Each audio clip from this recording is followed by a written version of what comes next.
বিসমিল্লাহির রহমানির রহিম।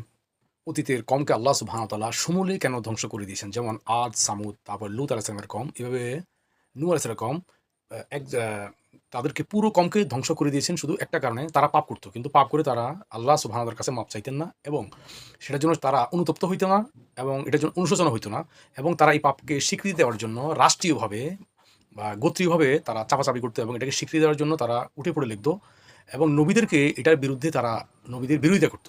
তো এইজন্য আল্লাহ সুবহানাহু ওয়া তাআলা লূত আলাইহিস সালামের কম সমকামিতার অপরাধে পুরো কমকে উল্টিয়ে দিয়েছেন কয়েকজন ছাড়া। তাদেরকে বলছেন, তোমরা রাতের আঁধারে এই এলাকা থেকে তোমরা চলে যাও।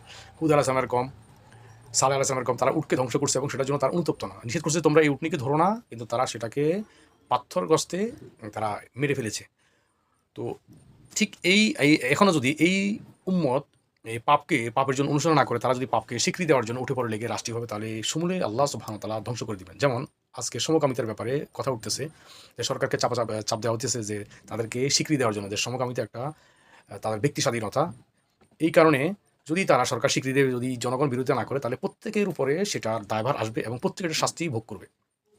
তো সেই এক পাপের কথা আজকে বলব, যে সুদের পাপের কথা। এটার এতটা ভয়াবহ, কিন্তু আজকাল আমরা এটাকে সুদ বলে গণ্য করি না। এটা সমাজে স্বীকৃত এবং প্রত্যেকে যখন সুদ নেয় এটার জন্য তারা কেউ অনুতপ্ত না। বিশেষ করে লোন নেওয়া বা কিস্তি নেওয়া, এগুলা সবই এটার আওতাভুক্ত হয়ে গেছে। মনে করি যে এটা সামাজিক একটা রেওয়াজ বা সামাজিকভাবে এটা সবাই নিচ্ছে, আমিও নিই।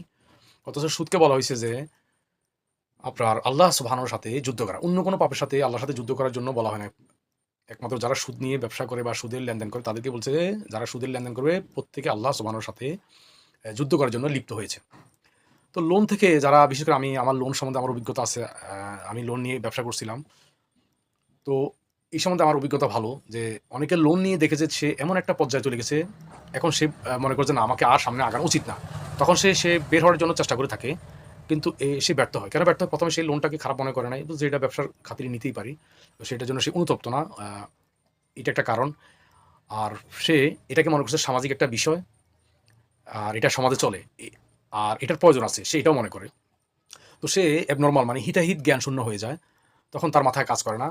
তার জন্য উদাহরণ হচ্ছে যে সে মনে করে যে আমি এখান থেকে বের হব।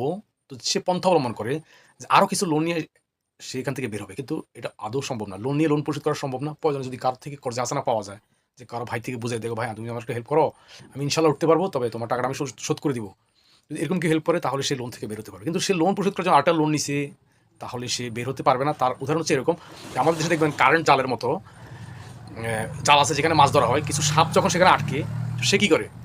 যদি চুপ থাকতো, সে যেভাবে আটকে সেভাবে চুপ থাকতো, একটা লোক যায় একটা টান দিয়ে তারে বের করতে পারতো খুব সহজে। কিন্তু সে না, সে কি করে? বাইরে হওয়ার জন্য খুব ছটফট করতে থাকে।